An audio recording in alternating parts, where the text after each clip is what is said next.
Hi friends, welcome back to Birlas பார்வை. இன்றைக்கி நம்ம எங்கே வந்திருக்கோம் அப்படின்னு கேட்டிங்கன்னா, ஒரு கார் எலக்ட்ரிக்கல் ஒர்க் பண்ணுற ஒரு இடத்துக்கு வந்திருக்கோம். ஸோ எதுக்காக வந்திருக்கோம் அப்படின்னு கேட்டிங்கன்னா, உங்களில் நிறைய பேர் வந்து ஒரு டவுட்ஸ் வந்து கேட்டிருந்தீங்க. என்ன அப்படின்னா, நம்ம காரில் இருக்கிற பேட்டரியை எப்படி நம்ம செக் பண்ணணும், அந்த பேட்டரி ஃபங்க்ஷன் ஆகுதா இல்லையா, இல்லை நம்ம காரில் எலி கடிச்சிருச்சு வயரை அப்படின்னா அதை வந்து எப்படி நம்ம ரீஒர்க் பண்ணுறது, என்ன மாதிரி செலவாகும், இப்படிங்கிற பல விஷயங்களை வந்து இந்த வீடியோவில் நம்ம பார்க்க போகிறோம். கண்டிப்பாக ஒரு கார் ஓனராக உங்களுக்கு தேவையான அத்தனை டீட்டெயிலும் இந்த வீடியோவில் இருக்கும். பள்ளிக்கரணையில் இருக்கிற கேஎல் ராஜா அப்படிங்கிற கார் வயரிங் ஒர்க் பண்ணுற இடத்துக்கு இப்போ நம்ம வந்திருக்கோம். இந்த ஒர்க் ஷாப்போட ஓனர் மிஸ்டர் ராஜா வந்து இன்றைக்கி நம்ம கூட இருக்காங்க. Hi sir. ஸோ ராஜா கூட தான் இந்த எபிசோடு இருக்க போது. உங்களுக்கு தேவையான நிறைய விஷயங்கள் இந்த வீடியோவில் கண்டிப்பாக உங்களுக்கு கிடைக்கும். வீடியோக்குள்ளே போகலாம். வீடியோக்குள்ளே போகிறதுக்கு முன்னாடி நம்ம சேனலை இன்னும் நீங்கள் சப்ஸ்கிரைப் பண்ணல அப்படின்னா சப்ஸ்கிரைப் பண்ணிக்கோங்க. பக்கத்தில் இருக்க பெல் பட்டனை கிளிக் பண்ணிக்கோங்க. அப்போ தான் நாங்கள் போடுற எஃபர்ட் உங்களை வந்து ரீச் ஆகும். இப்போ வீடியோக்குள்ளே போகலாம்.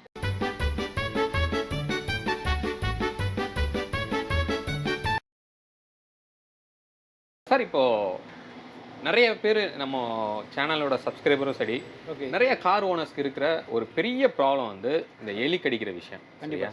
அப்போ நம்ம காருக்குள்ளே போனட்டில் எலி வந்துட்டு கடிச்சிருச்சு அப்படின்னா, ஒரு காரோட யூசர் வந்து என்னென்ன விஷயம் வந்து பண்ணக்கூடாது, என்ன விஷயம் பண்ணணும்? Okay sir. இப்போது கார் வச்சுருக்க ஓனர் என்ன பண்ணணும்னா, டெய்லியும் எப்பவும் ஸ்டார்ட் பண்ணும்போது இக்னிஷன் ஆன் பண்ணுவாங்க. ஆன் பண்ணும்போது இக்னிஷனில் என்னென்ன இண்டிகேஷன்லாம் காட்டுதுன்னு பார்க்கணும் அவங்க. மெயினாக அது பார்க்குறது ரொம்ப நல்லது. அதை பார்த்துட்டு ஸ்டார்ட் பண்ணும்போது என்னென்ன இண்டிகேஷன்லாம் ஆஃப் ஆகுது, என்னென்ன எரியுது, அதெல்லாம் நம்ம பார்க்கணும். அது எதுக்கு தேவையில்லாமல் ஒரு இண்டிகேஷன் எரியுது அப்படின்னு நம்ம தெரிஞ்சுக்கிட்டோம்னா, அதை நம்ம பேனட் ஓப்பன் பண்ணி ஏதாச்சும் எலி கடிச்சிருக்கா, எதுவும் ஒயர் கட் ஆகிருக்கா, இல்லை எதுவும் ஷார்ட்டேஜ் இருக்கான்னு பார்த்துக்கிட்டிங்கன்னா நம்ம வண்டி பார்த்திங்கன்னா சேஃபாக நம்ம காப்பாற்றிக்கலாம். சரி, இப்போ என்ன இண்டிகேஷன் வந்து வரக்கூடாது, எது எரிஞ்சால் அது வந்து வயரிங் ரிலேட்டடான ப்ராப்ளம் அப்படின்னு நம்ம கண்டுபிடிக்கலாம்? இன்ஜின் ஸ்டார்ட் பண்ணால் டோட்டல் லைட்டும் ஆஃப் ஆகிடணும். ஹேண்ட் பிரேக் போட்டிருந்தால் மட்டும் ஹேண்ட் பிரேக் லைட் எரியும். அதுவும் எடுத்துகிட்டா டோட்டலாக டிஸ்பிளேல எந்த லைட்டும் எரியாது. அதுக்கப்புறம் மீறி எரியுதுன்னா அது என்ன இண்டிகேஷன் வந்து நம்ம பார்த்துட்டு அதுக்கான லைன் கட் ஆகிருக்கா. இப்போ செக் இன்ஜின் எரியுதுன்னா ஒரு இன்ஜெக்டர் லைனோ ஒரு நாசில் போகிற லைன் அந்த மாதிரி நம்ம செக் பண்ணணும். ஒரு ஏர் ஃபில்டர் ஒயர் கட் ஆனாலும் எரியும். அது தவிர்த்து அது இல்லை பேட்ரி சிம்பிள் காமிக்குது அப்படின்னா பெல்ட்டு இருக்கா, இல்லை லைன் கட் ஆகிருக்கா, அதை பார்க்கணும். சார், இப்போது எனக்கு வந்து தெரிஞ்சிருச்சு, ஏதோ ஒரு வார்னிங் லைட் வந்து எனக்கு வந்து டேஷ்போர்டில் எரியுது. ஓகே. ஆனால் நான் என்ன பண்ணுறேன் அப்படின்னா, அதையும் மீறி நான் ஸ்டார்ட் பண்ணுறேன் அப்படின்னு வச்சுக்கலாம். அப்படி பண்ணோன்னா என்ன பிரச்சனை வரும்? இப்போ அந்த லைட்டு நீங்கள் எரிஞ்சு திரும்ப நீங்கள் ஸ்டார்ட் பண்ணுறீங்க அப்படின்னா வண்டிங்க ஒரு மிஸ்ஸிங் இருக்கா பார்க்கணும்.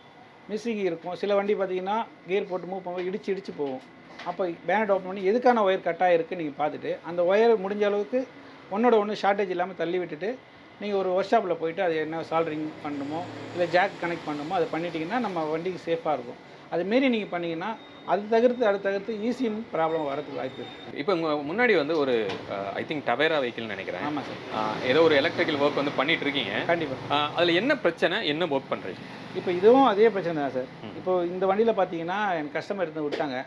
வண்டி எனக்கு வந்து ஹெட்லைட் ஒர்க் பண்ணல, பவர் விண்டோ ஒர்க் பண்ணல, எனக்கு எல்லாம் ஆட்டோமேட்டிக்காக ஷார்ட் சர்க்யூட் ஆகுது அப்படின்னாங்க. நான் செக் பண்ண வரையும் பார்த்தீங்கன்னா ஒரு எலியை வந்து ஒரு ஒயர் டிஸ்டர்ப் பண்ணிடுச்சு. அந்த ஒயர் பார்த்தீங்கன்னா கடிச்சு மெல்ட் ஆகிடுச்சு. கஸ்டமர்ஸ் என்ன பண்ணிட்டாங்கன்னா அது பீஸ் போயிடுச்சு அப்படின்னு சொல்லிட்டு அவங்க என்ன பண்ணிட்டாங்க, அந்த நேரத்துக்கு ஒரு பீஸ் லீடை எடுத்து ஒரு கம்பி போட்டனால ஒயரிங் பர்ன் ஆயிடுச்சு. அப்போ அவங்க என்ன பண்ணிட்டாங்கன்னா ஃபியூஸை மாற்றாமல் அந்த ஃபியூஸோட வெளியில் இருக்கிற கம்பியில் வந்து பெருசாக திக்காக ஒரு கம்பியை போட்டு சுற்றிட்டாங்க. ஆமாம் சார். அதில் வந்து ஆம்ஸ் இருக்குது சார். 15 amps, 20 amps, 10 ஆம்ஸ்னு. அந்த ஆம்ஸ் என்ன ஆம்ஸோ அது வரைக்கும் போட்டு அது மீறி ஃபியூஸ் போகுது அப்படின்னா நீங்கள் அதிக லோடு கொடுக்கக்கூடாது.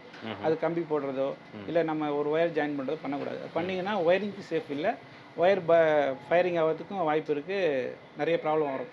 ஓகே. அப்போது இவங்க அப்படி பண்ணதுனால அதையும் மீறி அவங்க ஸ்டார்ட் பண்ணும்போது வேற எங்கேயோ ஷார்ட் சர்க்யூட் ஆயிருக்கு. இல்லை சார், ஒயர் பஞ்சுன்றது போது உங்களுக்கு பார்த்தீங்கன்னா எல்லா ஒயரும் மிங்கிள் ஆகி தான் போகும். ஓகே. ஏசி லைனில் இருந்து பார்க்கிங் லைனு, இன்ஜெக்டர் லைனு, எல்லா லைனும் இசிஎம் லைன் எல்லாம் வரும். அதில் ஒரு ஒயர் ஷார்ட் ஆகி பர்ன் ஆச்சுனாலும் மொத்த ஒயரும் ஒன்று ஷார்ட் ஆகி பர்ன் ஆகி எரிஞ்சு போகும் வாய்ப்பு இருக்குது. அதனால் இசிஎம் போர்டு போகும், நிறைய பிரச்சனைகள் வரும். ஓகே. இப்போ நீங்கள் அந்த மாதிரி ஒரு ஃபுல்லாக வயரிங்கே ஒர்க் பண்ணணும் அப்படின்னு வச்சுக்கலாம். அப்போ அந்த ஒரு ஃபுல் வயரிங்கை ரெடி பண்ணுறதுக்கு எவ்வளோ செலவாகும்?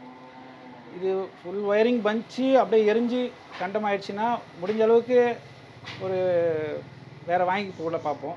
அப்படி இல்லை இது ரெடி பண்ணிடலாம்னு நம்மளுக்கு ஃபீலிங் வரும்போது நம்ம அந்த எரிஞ்சு போன ஷார்ட் சர்க்யூட் ஒயர் மட்டும் எடுத்துகிட்டு புது ஒயர் போட்டு ஆட் பண்ணி நம்ம பண்ணிக்கலாம். ஓகே, அதுக்கு எவ்வளோ செலவாகும்?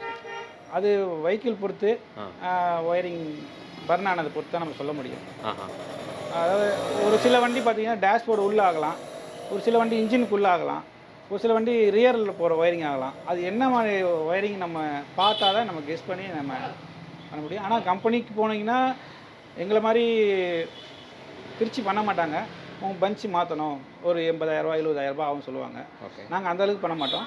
அது என்ன டேமேஜோ, இப்போ இந்த மாதிரி டேமேஜ் இருக்குன்னா இந்த டேமேஜ் இது வரையும் கட் ஆகிருக்கு, எலி கடிச்சிருக்கு, ஷார்ட் ஆகிருக்கு அப்படின்னா நாங்கள் இது வரையும் இதுலேருந்து போகிற லைன் வந்து நாங்கள் ரெடி பண்ணிடுவோம். ஓகே. அப்போ இந்த மாதிரி ஜாயின் போடலாமா ஆக்சுவலாக வயரிங்கில்? ஜாயின் போடுறது சேஃப்டியாக அந்த டேப்பிங் பண்ணி அது ஸ்லீவ் போட்டு பஞ்சு மாதிரி பக்கா பண்ணி அது டேக் போட்டோம்னா எந்த பிரச்சனையும் கிடையாது. அது வந்து நம்ம ஒரு இடத்துல ஒரு ஸ்க்ரூ பண்ணுறோம் அப்படின்னும்போது நம்ம ஜாக்கிரதையாக அந்த ஒயரிங் பண்ணும்போது ஒயரிங் இல்லாத இடத்துக்கு நம்ம ஜாக்கிரதையாக பண்ணிட்டோம்னா பிரச்சனை இல்லை. சரிங்க சார். Okay sir. இப்போ அடுத்து நம்மளோட வியூவர்ஸ்க்கு இருக்கிற ஒரு பெரிய டவுட் என்னென்னா, என்னோட காரில் ஹெட்லைட் வந்து எனக்கு போதுமானதாக இல்லை. இப்போ உதாரணத்துக்கு சொல்லணும்னா, இப்போ ரீசெண்டாக லான்ச் ஆன கியாவோட கேரன்ஸ்லேயே பார்த்தீங்கன்னா ஹெட்லைட் வந்து சஃபிஷியண்ட்டாக இல்லை அப்படின்னு சொல்கிறாங்க. அப்போ அதை அப்கிரேட் பண்ணணும் அப்படின்னா எவ்வளோ அளவுக்கு வந்து நம்ம அப்கிரேட் பண்ணலாம்?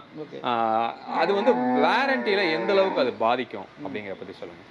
இப்போது வண்டியோட ஒரிஜினல் லைட் பார்த்தீங்கன்னா அதோட ஹெட்லைட் பவர் பல்ப் பார்த்தீங்கன்னா 50 வரும் இது ஓகே வோல்டேஜ். அதை நம்ம வந்து 80 வோல்டேஜாக மாற்றி போட்டோம்னா அவுட்புட் நமக்கு நல்லாயிருக்கும், வெளிச்சம். ஓகே. அதுக்கு நம்ம தான் வயரிங் அதுக்கு ஒயரிங் கிட்டு ஒன்று விற்கிது, ஸ்பேர் பார்ட்ஸ்களே விற்கிது. நம்ம ரெடி பண்ணி போகணுன்னு அவசியம் இல்லை. எந்த ஒயரையும் டேமேஜ் பண்ணி ஜாயிண்ட் அடிக்கணும்னு தேவையில்லை. ஒரிஜினல் கிட்டில் ஆப்போசிட் ஜாக்கோட வரும். அது நம்ம கனெக்ட் பண்ணிவிட்டு அதுக்கான ஒயரிங் கிட்ட போட்டுட்டு அந்தந்த ஹோல்டருக்கான ஒயரிங் ஜாக் எல்லாமே அதிலே வரும்.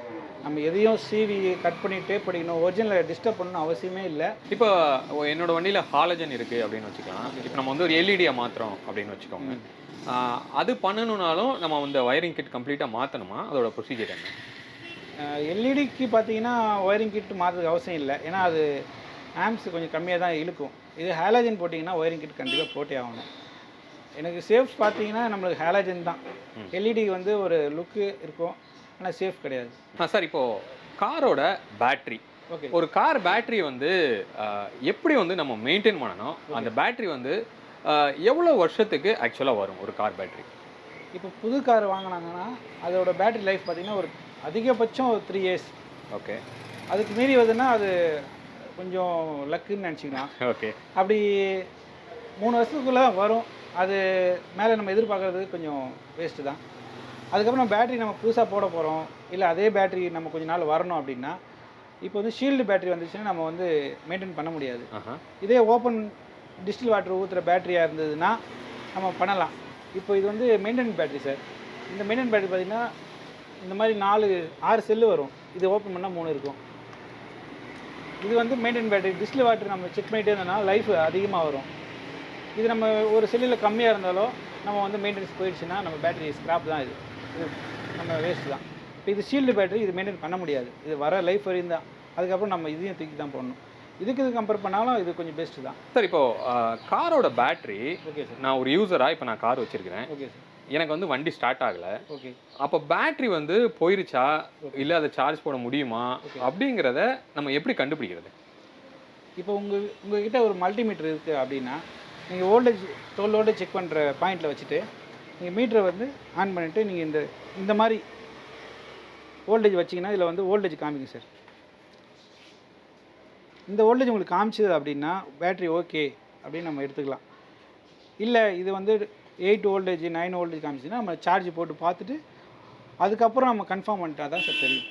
சார், இப்போது நீங்கள் சொன்னபடி பார்க்கும்போது வோல்டேஜ் வந்து 8 கீழே வந்துருச்சு அப்படின்னா அந்த பேட்டரி போயிருச்சு அப்படின்னு அர்த்தமா, இல்லை மறுபடியும் நீங்கள் சார்ஜ் போட்டு பார்த்து கண்டுபிடிக்கணுமா? அது எப்படின்னா, இப்போ நம்ம சப்போஸ் ஒரு லைட்டு தெரியாமல் போட்டுருக்கலாம். நம்ம நைட்டு விட்டுட்டு நம்ம மார்னிங் பார்க்கும்போது பார்த்தீங்கன்னா வோல்டேஜ் இருக்காது. கரெக்ட். அது ஒரு வேளை லைட்டு போட்டிருக்கலாம், இல்லைன்னா பேட்டரி வீக்காக இருந்திருக்கலாம். அது நம்ம அடுத்து நெக்ஸ்ட்டு சார்ஜ் போட்டோ இல்லைனா வண்டி புஷ் பண்ணி ஸ்டார்ட் பண்ணிட்டோ வோல்டேஜ் ஏறிச்சு நல்லா இருக்குது அப்படின்னா ஓகே. அப்படியும் ஆகலை அப்படின்னா நம்ம பேட்டரி கடையில் போய் ஒரு சஜஷன் செக் பண்ணிக்கிட்டால் நம்மளுக்கு ஓகே, டவுட் கிளியர் ஆகிடும். ஸோ அப்போ நீங்கள் சார்ஜ் போட்டு அது நல்லா நின்றுச்சு அப்படின்னா திருப்பி அதே பேட்டரி நீங்கள் யூஸ் பண்ணிக்கலாம். ஆமாம், அப்படி எடுக்கல, நம்மளுக்கு கிராங்க் ஆகலை, இன்ஜின் ஸ்டார்ட் ஆகலை அப்படின்னா நம்ம வேறு சேஞ்ச் பண்ணுறோம். Okay, right. இப்போ நீங்கள் மல்டிமீட்டர் வச்சு நீங்கள் செஞ்சு காமிச்சிங்க. இப்போ என்கிட்ட மல்டிமீட்டர்லாம் இல்லை. நான் காரை ஸ்டார்ட் பண்ணும்போது அந்த பேட்டரி போயிருச்சா இல்லையாங்கிறத நம்ம எப்படி கண்டுபிடிக்கலாம்? வண்டி ஸ்டார்ட் ஆகலை, ஆனால் அதை எப்படி நம்ம கண்டுபிடிக்கலாம்? இப்போது இந்த வண்டி பேட்டரி பார்த்தீங்கன்னா நம்ம சார்ஜ் வந்து நம்ம கம்மி பண்ணியிருக்கோம். எதுக்காகனா பேட்டரி சார்ஜ் கம்மியானால் என்ன பிரச்சனை பண்ணுன்றதை இப்போ நான் சொல்ல போகிறேன். இப்போ நான் இக்னிஷன் இப்போ ஆஃப் பண்ணிட்டேன், இப்போ ஆன் பண்ணுறேன், இப்போ நான் ஸ்டார்ட் பண்ண போகிறேன். இந்த மாதிரி பிரச்சனை வந்ததுன்னா பேட்டரி நம்ம செக் பண்ணி பார்ப்போம். இப்போ நம்ம வோல்டேஜ் பார்த்தீங்கன்னா 8 வோல்டேஜ் இருக்குது. இதோட சவுண்டு நீங்கள் பார்த்துட்டீங்க. இதே 10 வோல்டேஜ் இருந்ததுன்னா செல்ஃப் கொஞ்சம் கிராங்க் ஆகும். அந்த 10, 8 இந்த பிரச்சனை. அதில் 5 வோல்டேஜ் இல்லை 4 வோல்டேஜ் என்ன பார்த்தீங்கன்னா கிராங்க் ஆகாது, ஒரு சின்னதாக ஒரு பிளிங்க் ஆகும் லைட், அதாவது அமுங்கும். அப்புறம் பார்த்தீங்கன்னா ஒரு சின்னதாக சவுண்டு டக், அவ்வளோதான், அதை நின்றுடும். இதுதான் இந்த ப்ராப்ளம் பேட்டரியோட கண்டிஷன். இந்த 3 வோல்டேஜோட பிரச்சனையோட சவுண்ட் இப்படி தான் வரும். சார், இப்போ நீங்கள் எப்படி நம்ம கண்டுபிடிக்கணும் அப்படிங்கிறத சொல்லிட்டீங்க. Okay sir. இப்போ நான் வந்து ரோட்டில் போயிட்டு இருக்கும்போது ஏதோ ஒரு இடத்துல நான் நிப்பாட்டி ஸ்டார்ட் பண்ணும்போது எனக்கு வண்டியே ஸ்டார்ட் ஆகலை. Okay sir. அப்போ நான் வந்து தள்ளி விட்டு ஸ்டார்ட் பண்ணலாம் அப்படிங்கிற ஒரு லாஜிக் வந்து இருக்குது. ஓகே. அப்போ அந்த மேனுவல் காரை வந்து தள்ளி விட்டு கண்டிப்பாக ஸ்டார்ட் பண்ண முடியுது. ஏன்னா கிளச்சை வந்து நம்ம என்கேஜ் பண்ணி கிராங்க் பண்ணுறோம். அப்போ ஆட்டோமேட்டிக் காரை வந்து எப்படி பண்ணுறது?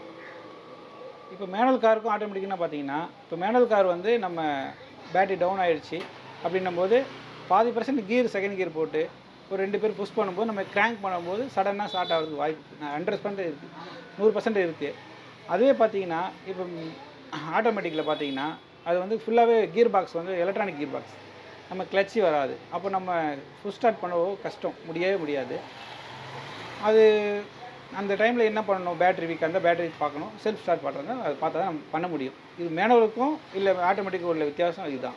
அப்போ நீங்கள் சொல்கிறத வச்சு நான் என்ன புரிஞ்சுக்கிறேன்னா, ஆட்டோமேட்டிக்கை வந்து நம்ம தள்ளி ஸ்டார்ட் பண்ணுறதுக்கு வாய்ப்பு கிடையாது. எதனால கிளச்சை வந்து நம்ம அதை ஆக்சுவேட் பண்ணுறதுக்கே வந்து நமக்கு பவர் தேவைப்படுது. ஆமாம், கண்டிப்பாக. அந்த ஒரு ஹைட்ராலிக் பிஸ்டன் வந்து தேவைப்படுது. அதுக்கு பவர் இல்லாதனால ஒரு கிளச்சுக்கும் கியர் ஃபஸ்ட்டு செகண்ட் எல்லா கியருக்கும் ஒரு சால்னாய்டு வரும் சார். அந்த சால்னாய்டு பவர் போனால் மட்டும்தான் அது ஃபங்க்ஷன் ஆகும். ஆகலை, அது பவர் இல்லைன்னா அது ஆகாது. அதனால் ஆட்டோமேட்டிக் வண்டி ஸ்டார்ட் ஆகாது. மேனுவல் வண்டிக்கு வந்து ஹைட்ராலிக் மூலியமாக நம்ம கிளச்சு மிதிச்சிக்கலாம், ஸ்டார்ட் பண்ணி எடுத்துக்கலாம். ஆட்டோமேட்டிக் வண்டியில் அது கஷ்டம். அதே புஷ் ஸ்டார்ட் வண்டியில் பார்த்தீங்கன்னா நார்மல் கிளச்சு வச்ச புஷ் ஸ்டார்ட் வண்டி பார்த்தீங்கன்னா அதுலேயும் கொஞ்சம் பேட்டரி டவுன் ஆச்சுன்னா ஒரு 2 பேர் 4 பேர் இருந்தால் ஸ்டார்ட் பண்ணிக்கலாம். சார், ரொம்ப அழகாக வந்து இந்த காரோட வயரிங் பற்றி எக்ஸ்பிளைன் பண்ணீங்க. அதாவது எலி கடிச்சா என்ன பண்ணணும், பேட்டரி டவுன் ஆச்சுன்னா என்ன பண்ணணும், அதை எப்படி கண்டுபிடிக்கணும் அப்படிங்கிறத எக்ஸ்பிளைன் பண்ணீங்க. இது கண்டிப்பாக எங்களோட வியூவர்ஸ்க்கு ரொம்பவே ஹெல்ப்ஃபுல்லாக இருக்கும். இன்கேஸ் நம்மளோட வியூவர்ஸ்க்கு ஏதோ டவுட் இருக்குது, இல்லை அவங்களுக்கு ஒரு ரெக்யர்மெண்ட் இருக்குது அப்படின்னா உங்களை எப்படி காண்டாக்ட் பண்ணலாம்? நம்ம சென்னையில் தான் இருக்கோம். சென்னைக்குள்ளே எங்கேனாலும் நமக்கு பார்க்கனாலும் பார்த்து தரலாம். இல்லை என் மொபைல் நம்பர் கனெக்ட் பண்ணி கூப்பிட்டாலும் நான் வரோம். நம்ம மொபைல் நம்பர் வந்து 9941402523. நீங்கள் பள்ளிக்கரணை சென்னை டிஏவி ஸ்கூலுக்கு ஆப்போசிட்டில் நம்ம ஒர்க் ஷாப் இருக்குது. ஓகே. ஸோ ஃப்ரெண்ட்ஸ், ஹோப் இந்த வீடியோ வந்து உங்களுக்கு யூஸ்ஃபுல்லாக இருந்திருக்கும் அப்படின்னு நான் நினைக்கிறேன். இந்த வயரிங் ரிலேட்டடான பல விஷயங்கள் வந்து கண்டிப்பாக இந்த வீடியோ மூலமாக நீங்கள் தெரிஞ்சிட்ருப்பீங்க. மீண்டும் அடுத்து வேறு ஒரு வீடியோவில் உங்களை வந்து சந்திக்கிறேன். அது வரைக்கும் உங்களிடமிருந்து விடைபெறுவது உங்கள் பிர்லா. பாய்.